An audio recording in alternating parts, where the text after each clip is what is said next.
ऋषियों ने एक प्रश्न और कर दिया। ऋषि कह रहे हैं कि हे भगवान, एक बात और बताइए। मान लो कोई व्यक्ति ऐसा है जिससे न श्रवण हो रहा है, न कीर्तन हो रहा है, न मनन हो रहा है। कभी कभार सुन लिया, कभी कभार कुछ कीर्तन कर लिया, कभी कभार मनन कर लिया। ठीक से न श्रवण कर पाता है, न कीर्तन कर पाता है, न मनन कर पाता है। क्या ऐसे मंद जीव के भी कल्याण का कोई साधन है क्या? बड़ी ऊंची बात, बहुत ऊंची बात है।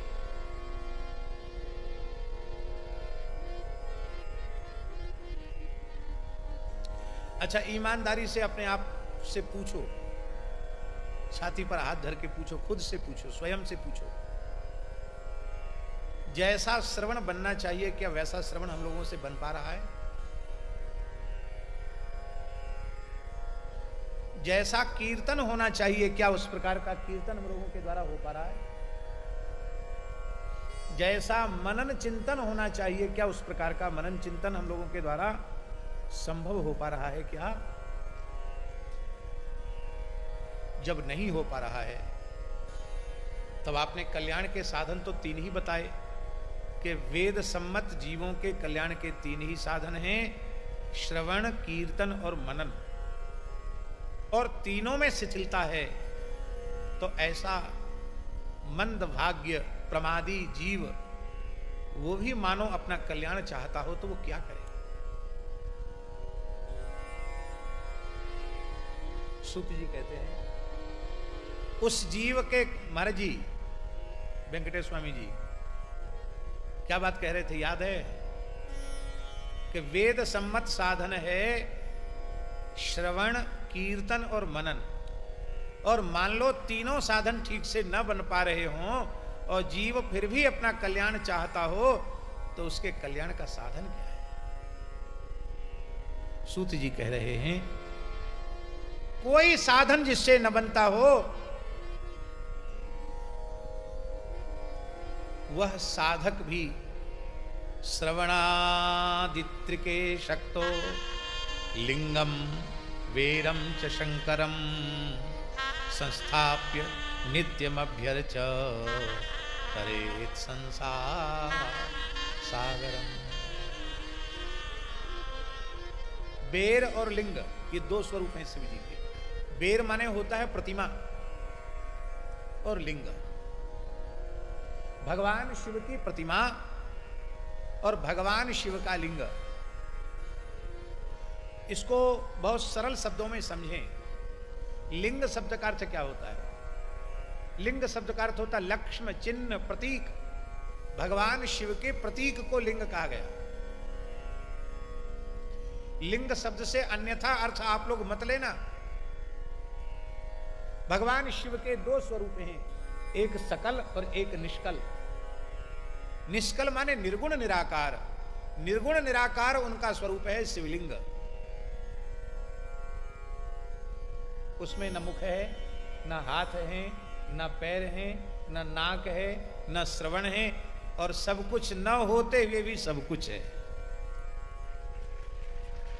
बिनु पद सुने, बिनु पद चले, सुने बिनु काना, कर बिन कर्म करे विधि नाना, वो स्वरूप है शिवलिंग का।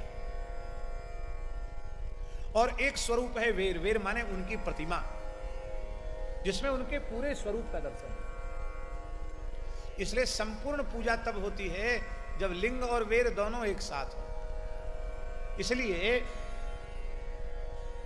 प्रतिमा न हो तो कम से कम चित्रपट ही सही, भगवान शिव पार्वती का, पूरे शिव परिवार का एक चित्रपट अवश्य शिवालय में रखना चाहिए। प्राचीन परंपरा शिवजी का जहां लिंग होता है शिवजी की मूर्ति भी होती है। तो जो श्रवण, कीर्तन, मनन ना भी कर सके वो अपने घर में शिवलिंग की स्थापना कर ले, शिवजी की स्थापना कर ले, और रोज शिवजी को बहुत सस्ती सेवा पूजा है शंकर जी की। सब देवता महंगे हैं, शंकर जी सबसे सस्ते। एक लोटा जल चढ़ा दो, ऐसे ऐसे करके गाल बजा दो, बग बग बम बम बम बम कर दो, उसी में शंकर जी प्रसन्न हो गए। थोड़े अक्षत चढ़ा दो, बिल्वपत्र चढ़ा दो, और कोई महंगा वाला फूल नहीं, आक धतूरे का फूल आप चढ़ा दो, इतने से ही भगवान शिव प्रसन्न हो जाते। कोई साधन न बने, रोज शिवलिंग का अर्चन करो, इतने से भी तुम संसार सागर से मुक्त हो जाओगे। और यहां पवित्र लिंगायत संप्रदाय की पवित्र परंपरा में तो यहां तो ऐसे वैष्णव हैं, शिवलिंग को कंठ में धारण करते हैं और बिना शिवजी का अभिषेक किए, बिना उनका चरणामृत लिए जल भी नहीं पीते हैं। ऐसे 1 नहीं, 2 नहीं, 10 नहीं, 20 नहीं, लाखों की संख्या में ऐसे भक्त हैं। अभी पूरा महाराष्ट्र, कर्नाटक, दक्षिण भारत तक लिंगायत परंपरा के ऐसे लाखों वैष्णव हैं जो प्रतिदिन शिवार्चन करके ही जल पीते। बालयोगी शिवस्वामी गोवत्स श्री वेंकटेश स्वामी जी के भी कंठ में शिवलिंग विराजमान है। चाहे जैसी परिस्थिति हो, नित्य उनका स्नान कराना, और स्नान करा के बिल्वपत्र चढ़ा के, भस्म चढ़ा के तब ही जल पीना पक्का, चाहे जैसी परिस्थिति हो। आप लोग कहेंगे ये परंपरा केवल यहां है। अरे यहां नहीं, ये परंपरा हमारे विरक्त संतों में भी थी, आज भी है।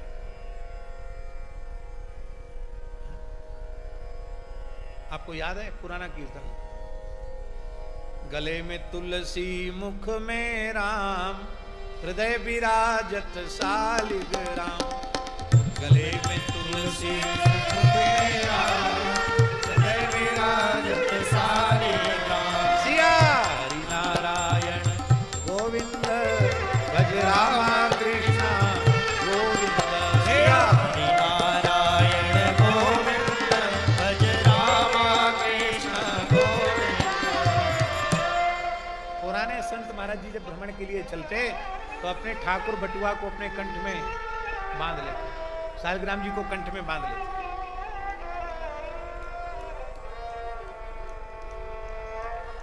अभी हमारे पलसाना वाले महंत जी से पूछो, आचार्य चरण श्री श्रीजी महाराज बिना श्री राधा सर्वेश्वर प्रभु के कहीं जाते नहीं। जीवन पर्यंत उन्होंने अपने हाथ से भगवान की सेवा की, और जब चलते थे तो अपने गले में सालिग्राम सर्वेश्वर भगवान को, संपुट को अपने कंठ में विराजमान करके चलते थे। वो कहीं गए नहीं भारत के बाहर।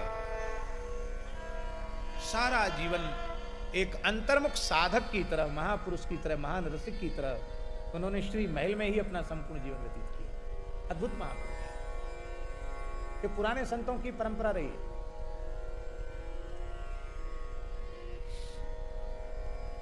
हरिद्वार का कुंभ था, ये कुंभ नहीं,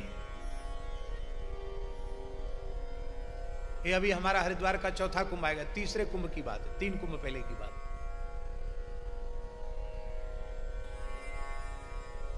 तब डाकोर में ही अपना छत्ता लगता था, तो अपने लालजी सालिग्राम जी पहले से कुंभ में चले गए, संत ले गए, और हम खाक चौक में पूजा भी हम ही करते थे, क्योंकि हमारे महाराज जी विलक्षण महापुरुष थे, पहाड़ी बाबा महाराज। कहते थे भाई देखो ऐसा है कि यहाँ रहते हो प्रसाद तो पाओगे, बिना पाए तो रहोगे नहीं, और सेवा नहीं करोगे तो प्रसाद पाने का तुम्हारा कोई अधिकार नहीं, भले ही मानते हो तो क्या हुआ। इसलिए जब तक खाक चौक में रहोगे तब तक ठाकुर जी की संपूर्ण सेवा अपने हाथ से करा। ये गंगादास बैठे हैं, वहाँ ऐसा नहीं था जैसा इस समय हम हमारे यहाँ हो रहा है कि पुजारी के नीचे 2-2, 3-3 असिस्टेंट हैं। जो खाक चौक में जो पुजारी होता था अनंतदास जी महाराज, उसे ही झाड़ू लगाना, उसे पोंछा लगाना, उसी को पार्षद अमनिया करना, उसी को भंडार घर में जाके थाल लगा के लाना, उसी को मिलाना, फिर थाल पात्र अमनिया करके तब पोंछ करके रखना। हम करते थे ये सब। ऐसा नहीं कि किसी चेला को या किसी विद्यार्थी को दे दे। महाराज जी की भ्रकुटी टेढ़ी हो जाती थी, पुराने महापुरुष थे। बुढ़ा हो गया क्या?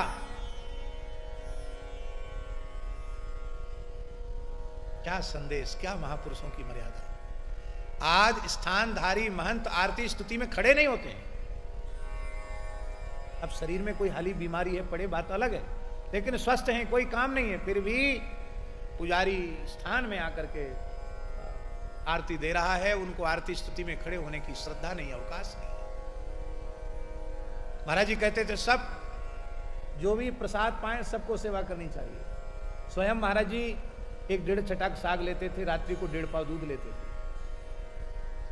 और गौ सेवा अपने हाथ से करते थे। रसोई में जाते थे महाराज जी, मंदिर में तुलसी चढ़ाने जाते थे। लगभग 130 वर्ष की आयु में भगवत धाम प्रयाण किया उन्होंने और अंतिम क्षण तक सेवा उनकी रुकी नहीं, सेवा करते रहे। एक बार बुखार हो गया, तेज बुखार, तो दिन में फलाहार नहीं किया।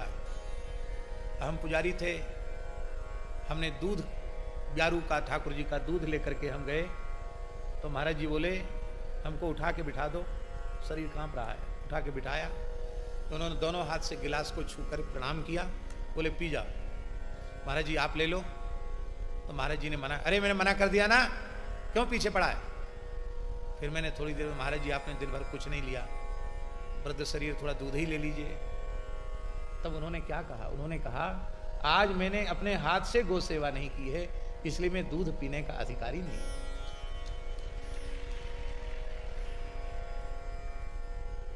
सन 1932 में खाक चौक में वो महंत पद पर विराजमान हुए थे और सन 2003 तक वो विराजमान रहे।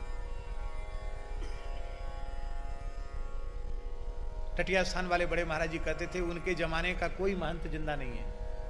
1932 में महंत बने थे और 2003 तक विराजे। कितना साल हुआ, गिनती करो भाई, हम तो गुण जानते नहीं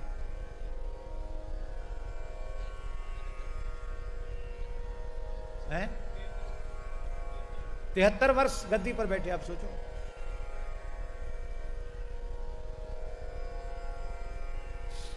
तो हम कुंभ की बात बता रहे थे, तो ठाकुर जी तो हमारे चले गए। अब हरिद्वार कुंभ में रामनवमी भी आ जाती है, तो महाराज जी बोले तो ठाकुर जी तो गए, तुम रामनवमी करके जाना, क्योंकि पुजारियों मुख्य उत्सव है रामनवमी का। तो रामनवमी करके शाम को बस से टिकट, कार वार कहाँ थी कि कार में बैठ के जाते, रोडवेज की बस में बैठ के गए। भगवान की शयन हो गई। बोले क्यों, तैयार? हाँ महाराज जी तैयार। ठीक है, कमंडल ले लिया, सब आसन वासन ले लिया। बोले ठाकुर जी कहाँ हैं? महाराज जी बोले। तो उन्होंने कहा महाराज जी, ठाकुर जी तो पहले चले गए कुंभ में, लाल जी चले गए, शालिग्राम जी चले गए, पहले चले गए। अरे बकबक करता है, अरे हम पूछ रहे हैं उत्तर दे, ठाकुर जी कहाँ हैं? उनके ठाकुर जी चले गए। तब बोले तुम्हें ज्ञान नहीं है, पुराने संत बिना ठाकुर जी की यात्रा नहीं करते। और तुरंत हाथ पैर धो के मंदिर में गए। अभी मंदिर पूरा बंद नहीं हुआ था, पर्दा आया था, शयन उठाया, महाराज जी भीतर गए। मूल पुरुष पहाड़ी बाबा के सेब नरसिंह शालिग्राम जी एक मलमल के कपड़े में तुलसी के सहित लपेट के मेरे गले में बांध दिया। बोले अब जाओ। वो नरसिंह भगवान आज भी हमारी सेवा में विराजमान है, जो महाराज जी ने अपने हाथ से गले में बांधे थे।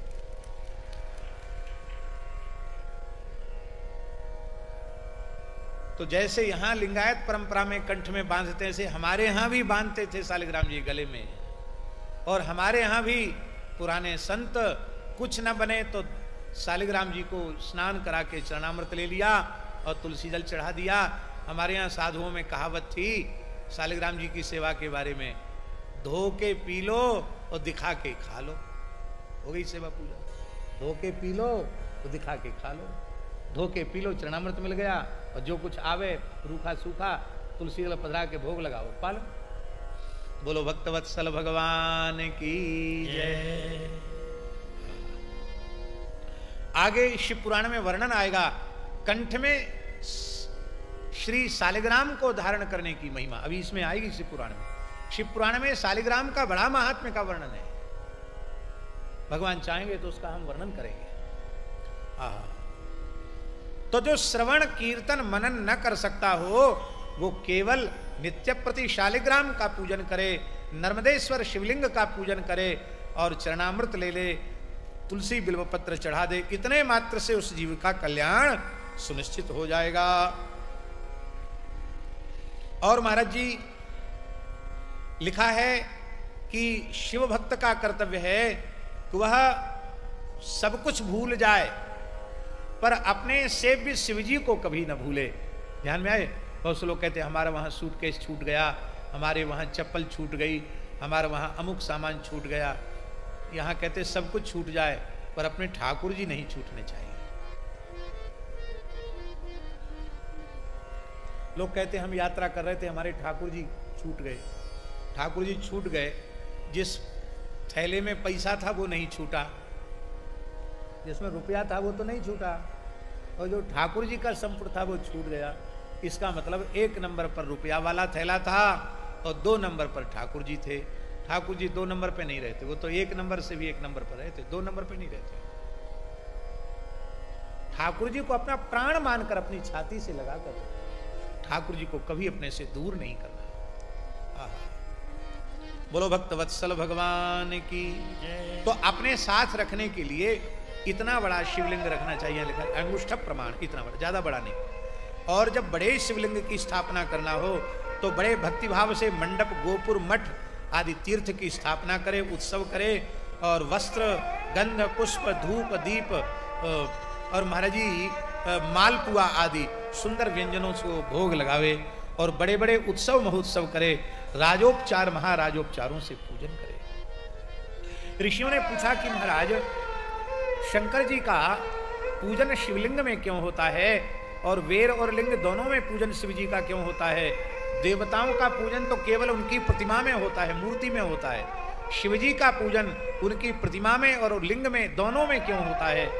तो श्री सूत जी ने वर्णन किया कि इस संबंध में सही सही बात बताने की शक्ति तो केवल श्री भोले बाबा की है, महादेव जी की है।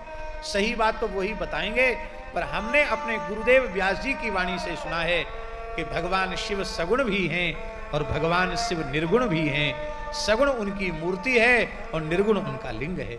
इसलिए सगुण निर्गुण दोनों स्वरूप होने के कारण भगवान शिव की पूजा मूर्ति में और लिंग में दोनों में होती है। बोलो शंकर भगवान की जय। अपिलिंगे च वेरे च नित्यमभ्यर्च्यते जनैः अब्रह्मत्वात् तदन्येषां निष्कलत्वं नहि क्वचित्। भगवान हरिहर को छोड़कर और कहीं निष्कलता नहीं है। बहुत ध्यान से सुने स्वामी जी, जैसे शिवजी में है ऐसे ही भगवान में है। भगवान के भी 2 रूप हैं, एक सकल और एक निष्कल। महाराज जी 2 रूप भगवान रामकृष्ण नारायण के भी 2 रूप हैं, एक सकल और दूसरा निष्कल। सकल रूप है उनका विग्रह और निष्कल रूप है शालिग्राम। शालिग्राम में हाथ पैर हैं, मुख है, नाक है, कुछ नहीं है और सब कुछ है। तो भगवान का निर्गुण स्वरूप शालिग्राम और सगुण स्वरूप भगवान की प्रतिमा। इसी तरह से भगवान शिव का सगुण स्वरूप उनकी मूर्ति और निर्गुण स्वरूप उनका लिंग। इस प्रकार से ये सगुण निर्गुण ये हरिहर दोनों ही सगुण हैं और दोनों ही निर्गुण हैं, इसलिए साक्षात परब्रह्म हैं। बोलो भक्तवत्सल भगवान की जय।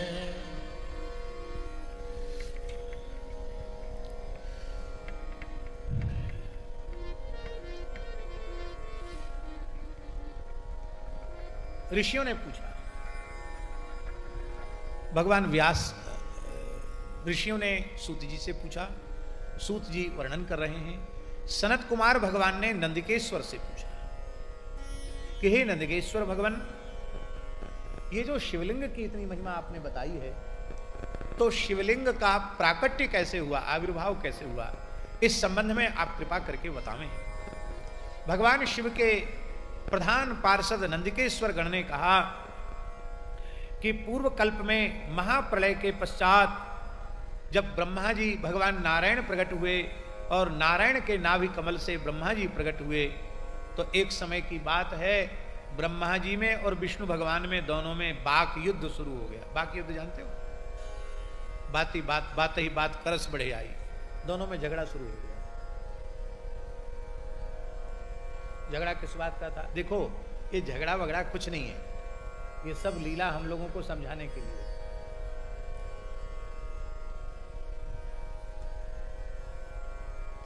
ज्यादा बात नहीं करना चाहिए, इसे सुन लो, बहुत ज्यादा बातचीत नहीं करना चाहिए। बहुत ज्यादा बोलने वालों का झगड़ा प्रायः हो जाता है। आप भले ही अच्छी बात बोलते हैं ज्यादा, लेकिन कोई ना कोई आपको झिड़क देगा। अब वो माला फेर आप बोलते चले जा रहे हैं तो उसको गुस्सा आएगा कि नहीं आएगा?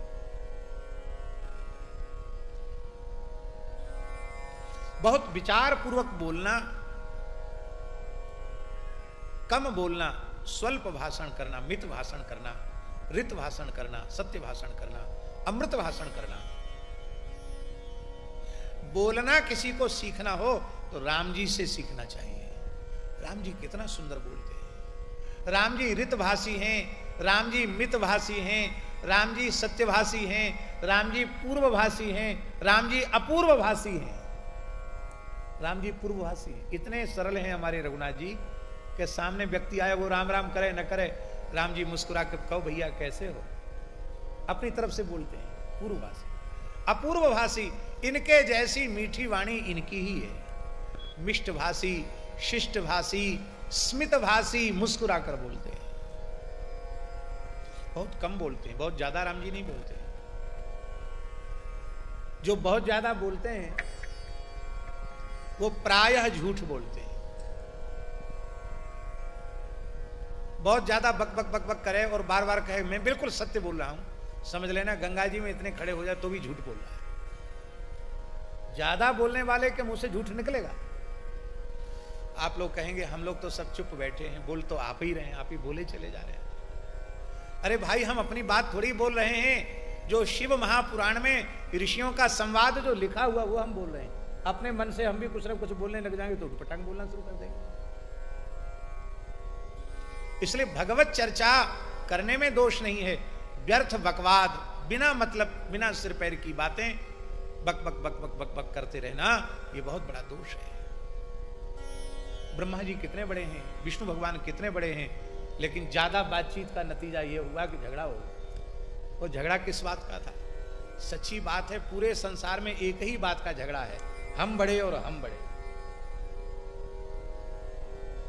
बड़े होने का झगड़ा है। आप सबसे छोटे हो जाओ, आपका दुनिया में किसी से कभी कोई झगड़ा नहीं हुआ। तृणादपि सुनी चेना, तृण से भी अधिक अपने को छोटा मान लो, आपका झगड़ा किसी से नहीं हो। तृण के समान छोटा नहीं, तृणादपि, तिनके से भी ज्यादा। तो तृणात अपि का अर्थ क्या है? तिनका सबसे छोटा होता है, लेकिन पवन के वेग से उड़कर वह तिनका आंख में पड़ जाए तो आंख फोड़ सकता है, आंख को घायल कर सकता है। तिनका भले ही वायु का संग पाकर के आंख में पड़कर किसी को पीड़ा पहुंचा दे, पर साधक के द्वारा संसार के किसी भी प्राणी को पीड़ा नहीं पहुंचनी चाहिए। इतना छोटा हो जाए, अपने द्वारा किसी को कष्ट न पहुंचे, स्वयं कष्ट सहले पर किसी को कष्ट न दे, तो पूरा जीवन बिना झगड़े के व्यतीत हो जाएगा। तो आपने अपने को कुछ मान रखा है, मैं अमुक हूं, मैं तमुक हूं, मैं इतने ऊंचे पद पर बैठा हुआ हूं, तो फिर झगड़ा कभी मिटने वाला? झगड़ा रहेगा। एक महात्मा हमको जयपुर में मिले, कई साल पुरानी बात है। वहां सी स्कीम में कथा थी, लोकेश जी के घर में रुके थे। एक महात्मा मिले तो दंडोत करने लगे। तो मैंने कहा महाराज जी, हम तो त्याग में, वैराग्य में, आयु में आपसे बहुत छोटे हैं, आप इतने बड़े महात्मा होकर दंडवत करते हैं, आपकी उम्र कितनी है? आप तो बहुत बड़े हैं आयु से। अरे दंडवत भी लंबी, तो इतनी लंबी दंडवत क्यों कर रहे हैं? तो उन्होंने उत्तर दिया कि महाराज जी हम नए मुड़िया नहीं हैं, हम तो पुराने साधु हैं, बचपन के साधु हैं। आचार्यों का आदर हम लोग नहीं करेंगे तो दूसरा कौन करेगा? आप एक द्वारे के आचार्य हैं और हमारे संप्रदाय के एक विशिष्ट विद्वान हैं, तो हम आपको दंडवत कर रहे हैं, उसमें क्या है? हमने कहा नहीं महाराज जी, आप तो बहुत बड़े हैं। तो वो हंसने लगे, बोले महाराज हमको बड़ा मत बनाओ, क्यों? बोले बहुत कष्ट सहना पड़ता बड़ा बनने में। तो हमने कहा कैसे? बोले अरे आप फिर भी नहीं समझ रहे हो। बड़ा पहले उर्द की दाल को भिजाया जाता है, फिर सिल लोढ़ी पर पीसा जाता है, फिर उसमें नमक मिर्च जाने क्या क्या मसाला मिलाया जाता है, फिर खौलती हुई कढ़ाई के तेल में उसको तला जाता है, और इसके बाद फिर उसको गरम गरम पानी में बोझा जाता है, फिर ऊपर से लाल मिर्चा और दही ये सब करके तब दही बड़ा बनता है। बड़ा बोले हमारी इतनी दुर्दशा क्यों करा रहे हो महाराज? तो बड़ा बनने में इतना सब करने के बाद तब बड़ा बनता है। और जब बड़ा बन के तैयार होता है तो बोले कोई उसको छोड़ता ही नहीं, सब खा जाने के लिए तैयार बैठे रहते हैं। बड़ा होते ही लोग गप कर जाते हैं, खा जाते हैं। तो महाराज हमको बड़ा मत बनाओ, क्योंकि बड़ा बनना बड़ा खतरनाक है। बड़ा बनेंगे तो कोई ना कोई खा जाएगा, इसलिए हमको छोटा ही बना रहने दो। महात्मा ने विनोद में कहा, लेकिन हमको उनकी बात बहुत अच्छी लगी। बोलो वृंदावन बिहारी लाल की जय। तो आहा क्या कहना, बड़े बड़प्पन जय। अब झगड़ा खत्म हो गया। बोले हम दोनों झगड़ रहे थे कि हम बड़े और हम बड़े, और हम दोनों के बीच में ये करोड़ों करोड़ों सूर्य के समान प्रकाश वाला ये जलता हुआ स्तंभ क्या है, जिसका न ऊपर कोई और छोर है न नीचे कोई और छोर है। ये क्या है? इसका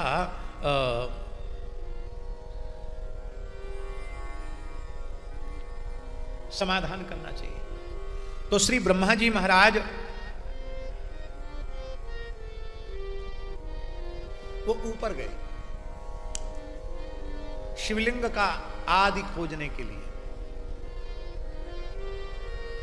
हंस पर विराजमान होकर। और भगवान नारायण वाराह रूप धारण करके जल में प्रवेश करके वो नीचे गए, बहुत गहरे नीचे गए। हजारों वर्षों तक ब्रह्मा जी ऊपर जाते रहे, विष्णु भगवान नीचे जाते रहे, लेकिन और छोर नहीं मिला, शिवलिंग का कोई और छोर नहीं मिला। विष्णु भगवान तो लौट आए, बोले वो तो अनादि और अनंत तत्व है, उसको उसका पार पाना अपने पुरुषार्थ से संभव नहीं है। पर ब्रह्मा जी को बड़ा बनने की ज्यादा इच्छा थी, तो ब्रह्मा जी ने केतकी, जानते हो ना केतकी?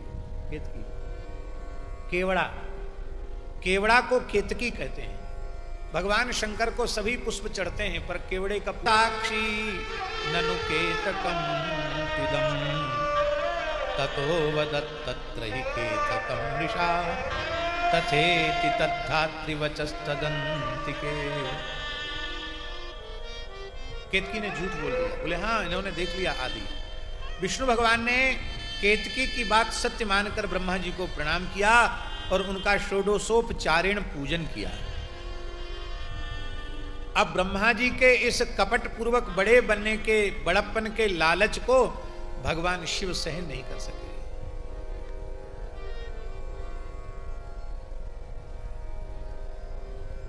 छोटा व्यक्ति से, छोटे व्यक्ति से अपराध बन जाए तो उसको क्षमा कर देना चाहिए,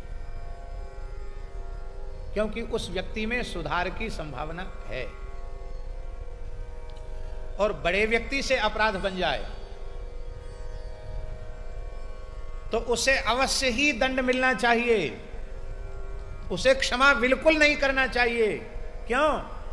क्योंकि यदि उसे क्षमा कर दिया जाएगा तो फिर तमाम लोग मर्यादा का अतिक्रमण करने लग जाएंगे। अभी छत्रपति शिवाजी महाराज की पवित्र धरती पर एक ऐसा राष्ट्रद्रोही दुष्ट पुरुष पैदा हुआ है कि जिसने कुछ अभद्र दोहनीय छत्रपति शिवाजी के संबंध में कर दी, संभाजी के संबंध में कर दी। और अधिक दुख दुर्भाग्य की बात यह है कि उस राष्ट्रद्रोही व्यक्ति का पक्ष लेने वाले भी इस देश में खड़े हैं, उसकी सहायता करने वाले लोग। पर ऐसे हिंदू वैदिक सनातन धर्म की रक्षा में दृढ़ प्रतिज्ञ, ऐसे भगवत विभूति तुल्य छत्रपति शिवाजी जैसे महान राष्ट्र के नायकों का जो तिरस्कार करता हो उसे तो मृत्युदंड मिलना चाहिए। कि हमारे यहां कानून की गड़बड़ी है कि राम जी के बारे में कुछ भी बोल दो, देवी देवताओं के बारे में कुछ भी बोल दो, भारत माता के बारे में बोल दो, किसी महापुरुष के बारे में बोल दो, कुछ नहीं होता। होता क्या है, दंड विधान, न्याय विधान केवल छोटों पर लागू होता है, बड़ों पर नहीं। इसी से समाज में विकृतियां उत्पन्न होती हैं। बड़े को दंडित किया जाएगा तो छोटे तो अपने आप सुधर जाएंगे। उनको लगेगा इतने बड़े होकर भी नहीं बच पाए तो हम क्या बचेंगे। इसी को गोस्वामी जी ने मानस में कहा। भगवान शिव का वचन, जो खल दंड करऊं नहीं तोरा, जो खल दंड करऊं नहीं तोरा, भ्रष्ट होए श्रुति मार्ग मोरा, भ्रष्ट होए श्रुति मार्ग मोरा, भ्रष्ट होए श्रुति मार्ग मोरा, भ्रष्ट होए श्रुति मार्ग मोरा। भगवान ने कहा इसको दंड अवश्य देंगे। और भगवान शिव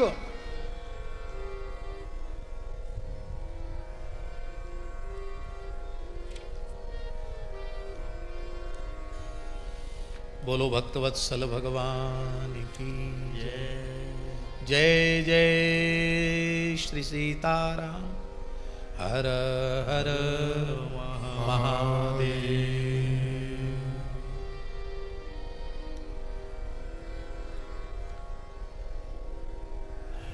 भगवान शिव क्रुद्ध हो गए।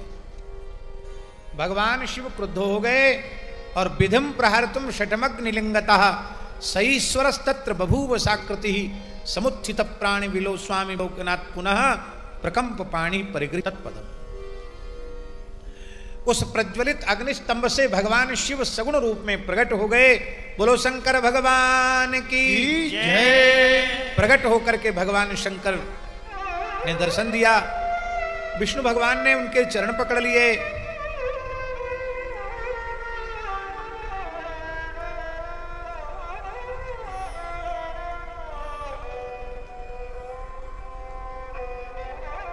न कोई आदि है न आपका कोई अंत है, किंतु ब्रह्मा जी ने जो कुछ अपराध किया है आप कृपा करके इसको क्षमा करें। भगवान शिव ने कहा, ईश्वर ने कहा, ईश्वर उवाच का तुमने असत्य का आश्रय नहीं लिया, इसलिए सारी धरती पर हमारी तुम्हारी एक जैसी महिमा होगी। हरिहर में भेद नहीं होगा, हम दोनों में अभेद ही रहेगा। सारे जगत में मेरी पूजा होती है, सारे जगत में तुम्हारी भी पूजा होगी। किंतु ब्रह्मा जी ने मेरी पूजा का तिरस्कार किया है, अपनी पूजा को बड़ा बताया है, इसलिए मैं ब्रह्मा जी को श्राप देता हूं कि इनकी प्रतिमा की पूजा सर्वत्र नहीं होगी। यज्ञ में ही केवल इनकी पूजा होगी, बाकी सर्वत्र इनकी प्रतिमा का पूजन नहीं होगा, पर हरिहर का पूजन पूरे ब्रह्मांड में होगा। इसी भाव को, शिव पुराण की इसी कथा को गोस्वामी तुलसीदास जी ने मानस जी की एक चौपाई में, रामचरितमानस में सभी पुराणों की बात मिल जाएगी। शिव पूजा, शिव पूजा मेटी चतुरानन, शिव पूजा मेटी चतुरानन, जगत पूज्य नहीं तेहि के का। शिव पूजा को मेटने के कारण वे जगत पूज्य नहीं हो पाए। इससे हम लोगों को एक शिक्षा लेनी है।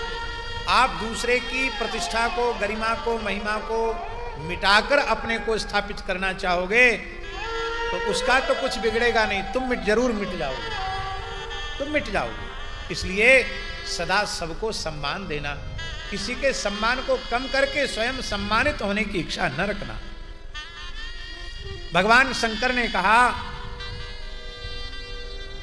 कि केतकी तुम मुझे अत्यंत प्रिय थे, लेकिन तुमने झूठी गवाही दी है, इसलिए आज से मैं तुम्हारा त्याग करता हूं। केतकी पुष्प फूट फूट कर रोने लग गया, प्रभु गलती हो गई, मैं आखिर तुम्हें जीव हूं, मेरे अपराध को क्षमा करो। आप त्याग देंगे तो कोई भी मुझे स्वीकार नहीं करेगा। भगवान ने कहा कोई बात नहीं, ये नारायण हमारा ही स्वरूप है, हमसे अलग नहीं है, मैं तुम्हें नारायण रूप में स्वीकार कर सकता हूं, रामकृष्ण के रूप में स्वीकार कर सकता हूं, शिव रूप में नहीं। बोले महाराज हम आपके आसपास भी नहीं फटक पाएंगे क्या? बोले नहीं, हमारे लिए कोई फूल का बंगला बनाएगा, मंडप बनाएगा, उसमें कहीं कोई केतकी लगा देगा तो हम नाराज नहीं होंगे, लेकिन हमारे ऊपर कोई केतकी अर्पित करेगा तो मैं रुष्ट हो जाऊं। ब्रह्मा जी को दंड देने के लिए भगवान शिव ने संकल्प किया और भगवान शिव के भौहों के मध्य से भैरव जी महाराज प्रकट हो गए। बोलो भैरव जी महाराज की जय। ये भैरव जी कौन है? भैरव जी कोई दूसरे नहीं है, ये साक्षात रुद्र ही है, साक्षात शिव ही है। विनय पत्रिका में गोस्वामी श्री तुलसीदास जी महाराज ने जहां अनेक देवताओं का स्मरण किया है, वहां बड़े भावपूर्वक श्री भैरव जी का भी स्मरण, और भैरव जी के संबंध में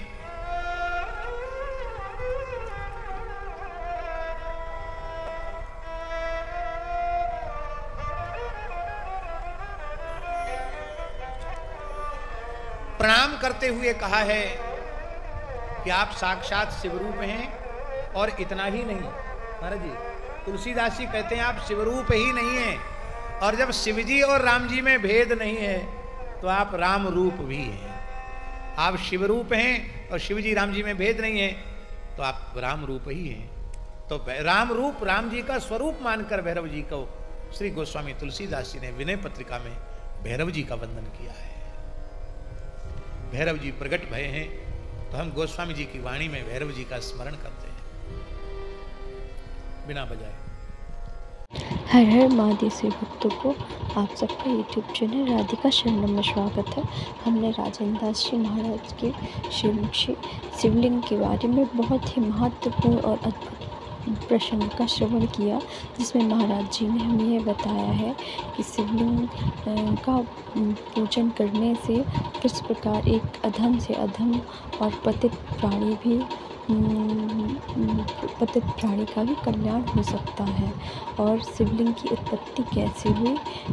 अगर आपको ये वीडियो अच्छा लगा हो तो वीडियो को लाइक और कमेंट अवश्य करें, और ऐसे ही वीडियो देखने के लिए चैनल को सब्सक्राइब करें।